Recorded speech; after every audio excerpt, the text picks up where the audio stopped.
Hello, everyone, and welcome. I'm excited to kick off today's presentation on 3 ways to stay in the honeymoon phase forever. We'll explore some simple yet powerful strategies to keep that spark alive in your relationships.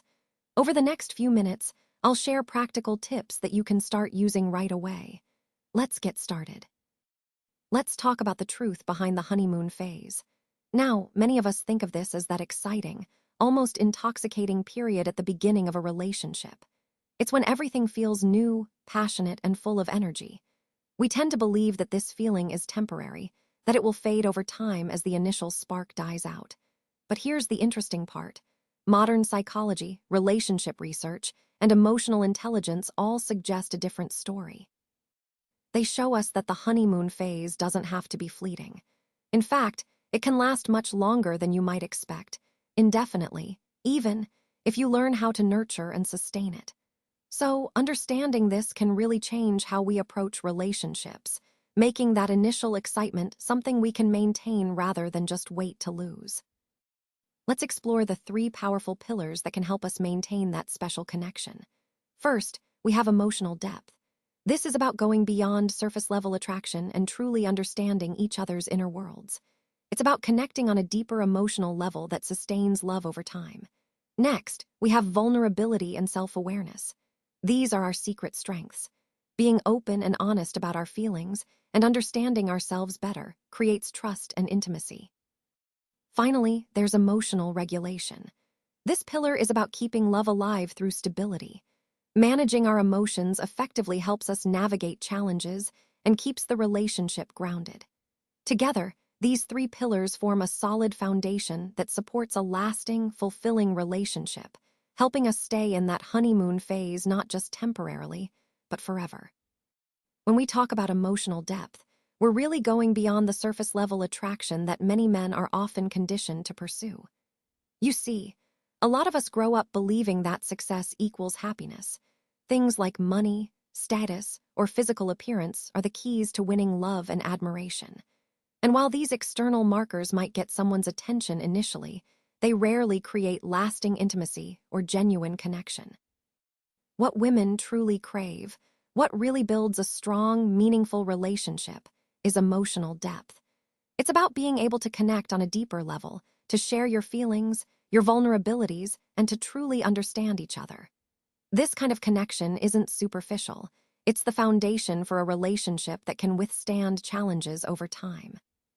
So, as we move forward in this presentation, keep in mind that cultivating emotional depth isn't just a nice-to-have. It's fundamental to creating genuine bonds that last. It's about shifting focus from external validation to authentic connection, something that resonates far beyond surface-level attraction. When we talk about emotional depth, we're really diving into understanding ourselves on a much deeper level. Self-understanding is key here.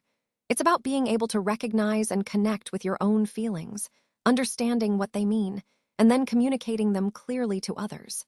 This isn't always easy, but it's essential for genuine connection. Next, we have authentic vulnerability. This means being brave enough to share your fears and dreams without hiding behind a facade. It's about opening up honestly, even when it feels uncomfortable, because that's how real relationships grow. And then there's emotional courage. This is the strength to face your emotions directly, whether they're difficult or uncomfortable, rather than masking them with confidence or indifference. It's about embracing your true feelings and allowing yourself to be seen, which ultimately deepens your emotional depth. All of these elements, self-understanding, vulnerability, and courage, are interconnected and support the overall theme of developing genuine, meaningful connections through emotional depth. Let's talk about the power of emotional connection. Women, and partners in general, can really sense when a man is emotionally disconnected. If your conversations stay at a surface level, like just asking, "How was your day?" and you avoid showing your true self, it can cause the relationship to stagnate. Emotional depth is what creates those bonding moments where both of you feel truly seen and understood. Now, developing emotional depth doesn't happen overnight. It requires some inner work, things like reflection, journaling, therapy, or even mindfulness practices. to really uncover what drives your emotions. When you start embodying that emotional depth, you naturally attract more meaningful relationships. Instead of superficial connections, you'll build ones that feel alive, exciting, and lasting. This is key to the overall theme. Deepening your emotional presence not only improves your relationships, but also transforms how you connect on a truly authentic level. Vulnerabilidade e autoconsciência. Os segredos das forças internas. Uma das maiores ideas, erradas que os homens carregam e acute, que vulnerabilidade significa fraqueza. Na verdade, a vulnerabilidade e acute ou que cria intimidade. Não se trata de compartilhar todos os detalhes do seu passado, mas de permitir que as pessoas vejam como vocar realmente e acute, como suas imperfeições. Por que isso importa? Porque promove autenticidade. Quando vocar se mostra vulnerável, vocar e acute mais autêntico. Em vez de apresentar uma versão pálida e invulnerável de si mesmo, vocar deixa sua parceira ou parceiro verem o verdadeiro vocar. E isso também incentiva a reciprocidade. Ao abrir-se, vocar dá permissão para que seu parceiro também se abra, fortalecendo o vínculo entre vocars. Além disso, constrói confiança.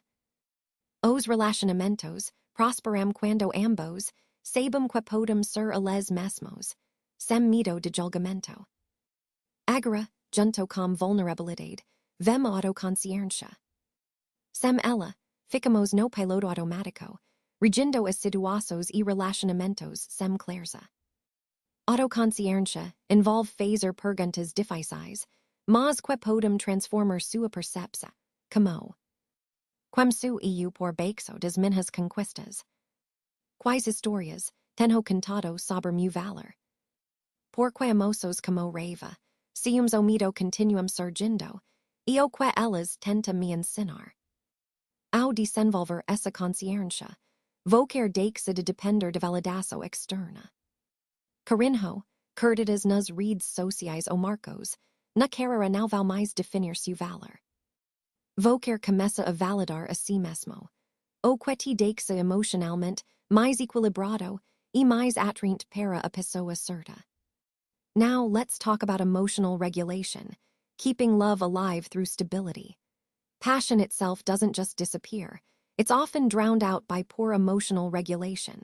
When men suppress their emotions or let feelings like anger, fear, or frustration control their actions, they can unintentionally sabotage intimacy. But emotional regulation isn't about suppressing what we feel. It's about recognizing those emotions as they come up, understanding where they're really coming from, and then choosing how to respond. For example, instead of snapping at your partner when you're stressed, you might pause, acknowledge your feelings, and communicate honestly, like saying, "I'm overwhelmed right now and need a moment to regroup." That simple act of awareness and clear communication prevents unnecessary conflict and shows respect. Couples who master emotional regulation build resilience. They don't let negative moments turn into fights or disconnection. Instead, they see these moments as opportunities to grow and deepen understanding. And this emotional steadiness is key to keeping passion alive, because love truly thrives in a safe, stable, and emotionally honest environment. So here's the bigger picture, building lasting intimacy. The honeymoon phase, as wonderful as it is, doesn't end just because time passes. It ends because partners stop actively nurturing the emotional foundation of their bond. And that's a crucial point to understand. Love that stays passionate, exciting, and alive for decades doesn't happen automatically. It requires effort and intention. If you want that kind of enduring love, here's the formula. It's about consistently investing in your emotional connection, staying curious about each other, and making sure your relationship continues to grow. Because, ultimately, lasting intimacy isn't about avoiding challenges. It's about facing them together and maintaining that initial spark through ongoing care. This ties back to everything we've talked about today: how love evolves, how communication plays a key role, and how emotional nurturing keeps the passion alive. It's a reminder that love, at its core, is a choice you keep making every day. Let's talk about the formula for lasting love. First, go deeper, not wider. This means instead of chasing external validation or symbols of success, focus on cultivating emotional intimacy. It's about building a genuine connection that's rooted in understanding and trust. Next, be real, not perfect. Authenticity, vulnerability, and self-awareness are what keep the spark alive. Showing your true self, flaws and all, creates a deeper bond and keeps the relationship vibrant. Then, master your emotions. When we regulate our feelings, we create a safe space where intimacy can truly flourish. Emotional regulation helps us respond thoughtfully, rather than react impulsively, fostering trust and safety. Finally, remember that love isn't a performance. It's not about impressing your partner, chasing validation, or playing games. It's about showing up fully, being vulnerable, authentic, and emotionally present. When we do that, the initial honeymoon phase can evolve into a lifelong way of living, where love is genuine, resilient, and deeply rooted.